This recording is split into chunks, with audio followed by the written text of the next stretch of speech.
I stand here today with members of Betty Lou Zukowski's family and my partners in law enforcement.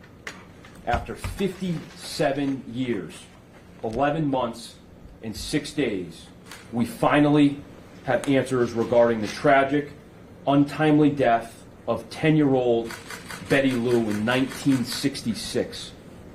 Through the diligent efforts of many people, Donald Mars pled guilty today to the killing of Betty Lou Zukowski on the riverbank of the Westfield River in the town of West Springfield on May 26, 1966.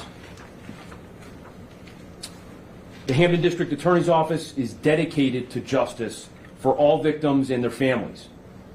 We have committed significant resources to reviewing unresolved homicides, to reviving those investigations, and to providing answers to those families whenever possible. This work involves traditional on-the-ground investigative efforts, as well as the use of emerging technologies which can break a case that had laid dormant for decades. This work and the success that we've had is among some of the most gratifying and important work with which I am so fortunate to be involved. It provides justice to families who have long suffered without answers. It provides closure and peace of mind to communities, and delivers accountability to those who have committed violent crimes and have been unjustly free of punishment. While this work is so important, it comes with many challenges and requires immeasurable investment, and therefore requires critical partnerships as well. Simply, this work cannot be done alone. Accordingly, I would like to thank the Massachusetts State Police, and specifically Colonel Jack Maughan, for his dedication to these cases and his leadership that prioritizes service to victims and the betterment of our communities across the Commonwealth. Through our partnership with the State Police, we also have a dedicated State Police detective from their Unresolved Cases Unit, who was assigned to my office. This assignment has been a critical facilitator in this work. I also thank the West Springfield Police Department, and especially Chief Paul Connor, who never forgot about Betty Lou and her family, and never gave up on justice. Paul persisted and passionately pushed for a focus on this case, with the belief that Betty Lou's killer could and would be brought to justice. To the families who have lost a loved one to homicide, we do not forget. It is our mission to seek justice for you and for your lost loved one. We stand with you in your grief, we share in your loss, and we will do our best to bring offenders to justice. Almost 58 years ago, on Thursday, May 26, 1966, Betty Lou Zukowski left her family's home on Front Street in Chicopee around 6 p.m. after receiving a phone call that she told her mother was from one of her girlfriends. That was the last time her family saw her. Later that evening, Stanley and Mildred Zukowski reported their 10-year-old daughter, Betty Lou, missing to the Chicopee Police Department after she failed to return home. This resulted in the Chicopee Police Department issuing an all-states alarm, as it was called, in their attempt to locate her. Tragically, 4 days later, on Memorial Day, May 30, 1966, Betty Lou's beaten and mud-covered 4-foot 7-inch, 75-pound body was found just offshore by young boys fishing in the Westfield River in West Springfield. The section of the Westfield River where she was found, near the intersection of Westfield and Dewey Streets, runs next to the Robinson State Park. The cause of death was determined by the medical examiner to be multiple blunt force injuries to her head, a skull fracture, and terminal drowning. Upon the discovery of Betty Lou's remains, a joint homicide investigation led by the West Springfield Police Department and assisted by the Chicopee Police Department commenced. Both departments initially assigned their entire detective bureaus to the case. In addition, both the Hampden County District Attorney's Office and the Massachusetts State Police assisted as well. The case remained unsolved over the ensuing 5 decades, despite the initial joint investigation conducted in 1966 and a renewed investigation by the West Springfield Police Department in 1994 through about 2001, primarily led by then Captain Daniel Murray and then Sergeant Paul Finney. In June 2021, my office's Unsolved Homicide Unit led by Assistant District Attorney Beth Dunphy Ferris and Trooper Thomas Sullivan, along with Sergeant Thomas Speck of the West Springfield Police Department's Detective Bureau, actively resumed the investigation into the death of Betty Lou.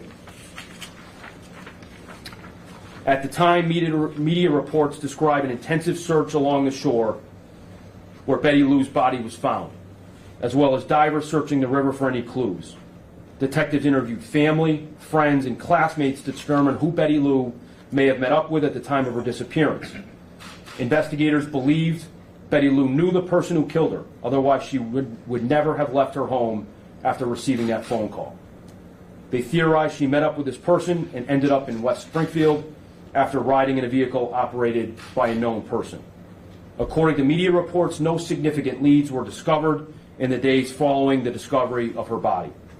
Approximately a week after her remains were found, police developed a composite sketch from two witnesses, one of whom was thought to be the last person to have seen Betty Lou alive in the mid-evening hours of May 26. He also confirmed the suspect as having worn a, quote, college-type ring with a blue stone. The sketch was released and highly publicized in local media at the time.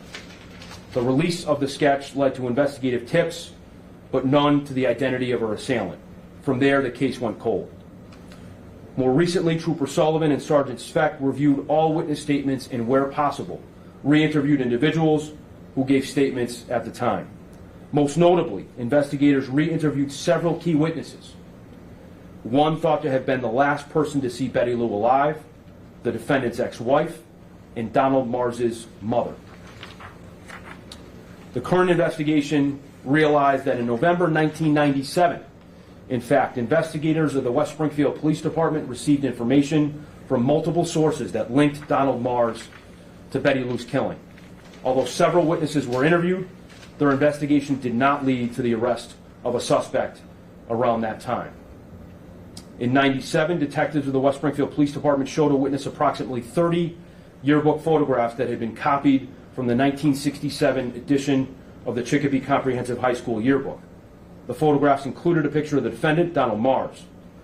The witness selected two photographs that reminded him of the individual who was last seen with Betty Lou.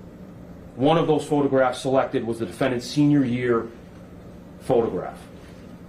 Recently, Trooper Sullivan and Sergeant Speck spoke with Marilyn Mars, the defendant's mother, who at the time was 95. Marilyn relayed that the defendant, her son Donald, admitted to her years ago that he had thrown a rock and killed a little girl. The defendant's ex-wife confirmed the defendant suffered several nervous breakdowns that required hospitalization during their marriage. Sometime around 1987, as the defendant was either experiencing or in initial recovery from a breakdown, he told Ellen, his wife, that he had to be, quote, honest with her. The defendant's admission included that he and an unnamed friend killed Betty Lou, that she was killed with a rock and then, quote, dumped in the area of Robinson State Park. He repeated the contents of this admission with her, his wife, to his parents, in his wife's presence a couple years after he told her the first time. Ellen, his wife, said that his parents did not seem surprised by the information. Ellen also confirmed that the class ring for Chicopee Comprehensive High School had a blue stone, as she also owned one. The defendant told her that he had one from the class of '67, but lost it. In 2022, detectives learned that the defendant, who had briefly served in the Navy, was living in the Veterans Administration building in Bedford, Massachusetts. In fact, on July 18, 2022, Trooper Sullivan and Sergeant Speck spoke with the defendant in the community day room of this veterans facility. The defendant walked into the room, that the investigators note, with the assistance of a walker. Detectives conducted a recorded interview with the defendant after the appropriate legal rights and warnings were furnished. That lasted nearly 2 hours. The defendant's demeanor shifted on occasion during the interview, and at times he became very emotional. The defendant was responsive to some questions, but he would change the subject on other occasions or simply not respond to certain questions. When Trooper Sullivan asked the defendant about Betty Lou Zukowski by name, initially the defendant said he did not know who she was and did not do anything to her. He then became emotional and began to cry. The defendant said, according to the investigators, quote, "I'm not crying because of Betty Lou. I'm crying about my whole life," end quote. He then told different versions of the killing involving several different locations. When Trooper Sullivan told the defendant that he had previously told investigators the location of Betty Lou's head injuries, the defendant denied doing so. At times, he in fact denied any involvement in Betty Lou's death, and other times he took responsibility for her death.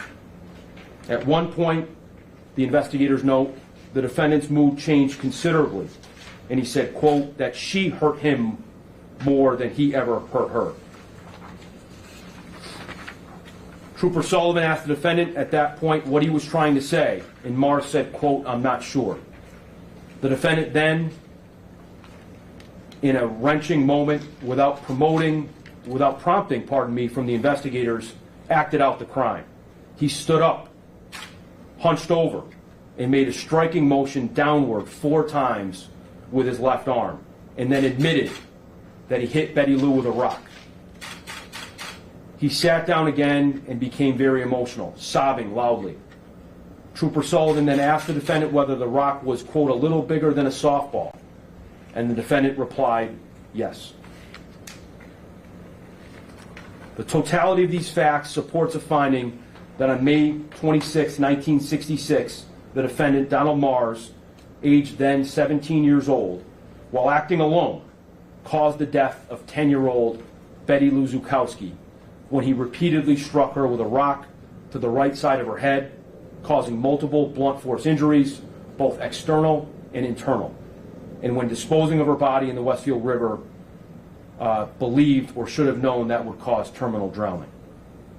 In November of 2022, these facts resulted in a grand jury's indictment, leading to today's guilty plea to involuntary manslaughter.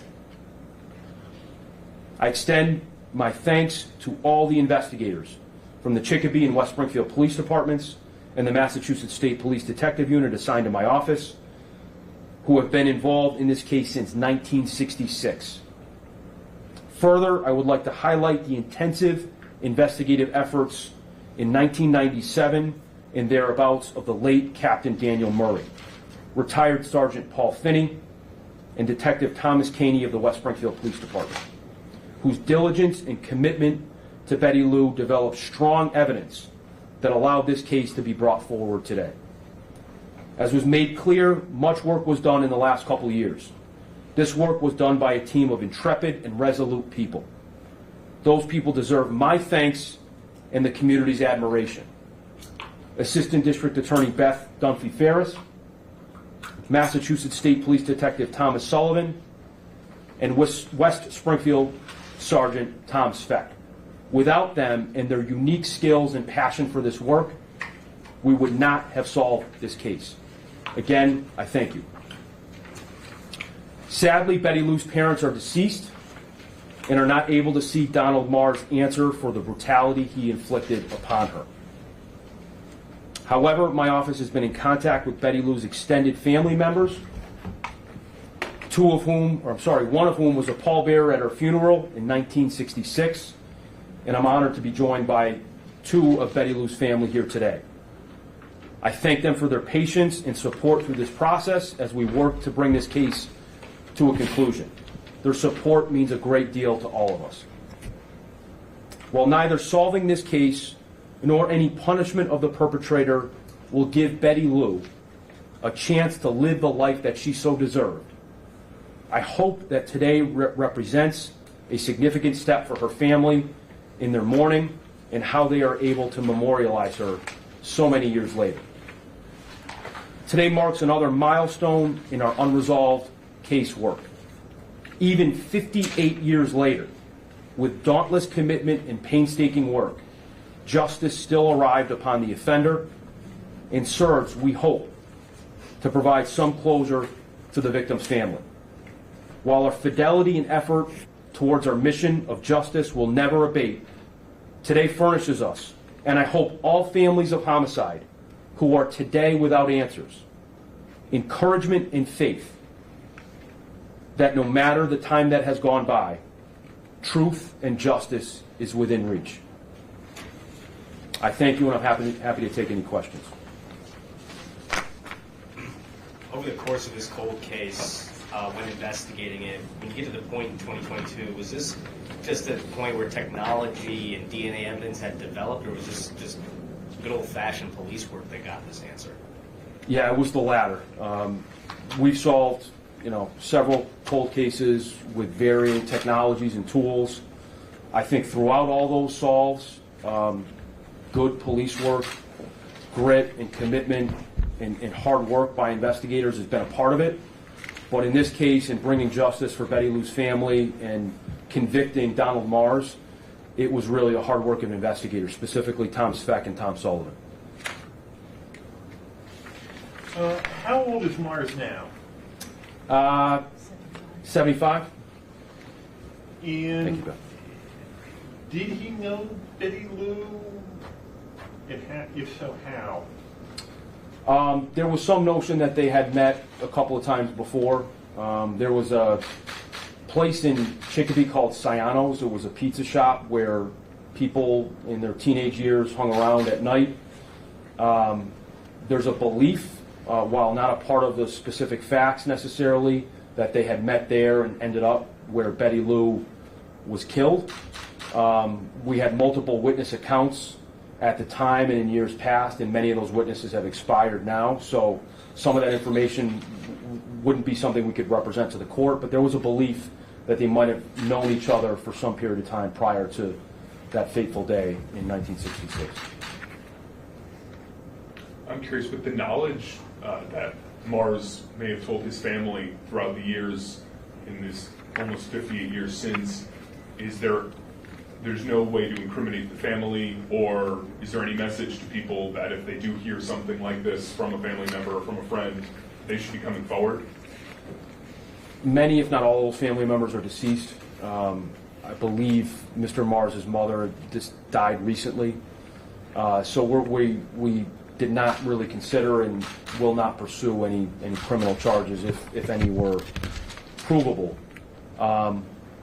But there is a message there, to your point, where if you hear something about a matter that's unresolved, if you hear something about a crime, it can never hurt to report it to police. And we've been here in this same space around some unresolved cases like the death of Holly Peranian, encouraging folks to come forward.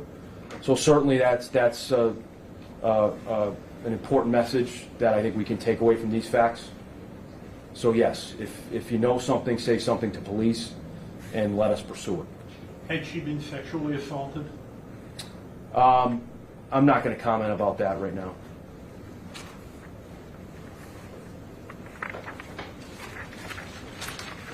In terms of Mars, now that he's convicted, what's the next steps for him now that he was in a veteran's home and seemed very physically unable?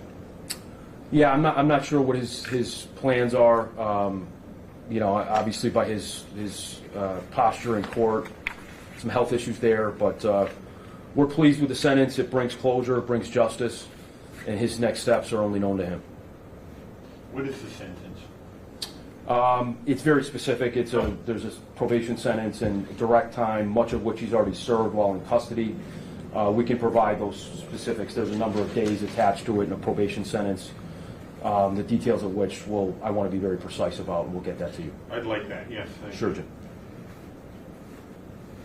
I'm curious, the investigators on this case, because when you finally cracked this case wide open, what was that feeling like that you actually found an answer there after 5 decades of looking into this, across multiple police departments and multiple decades of police work? Yeah, speaking for the Toms a little bit, they're a dynamic duo for sure.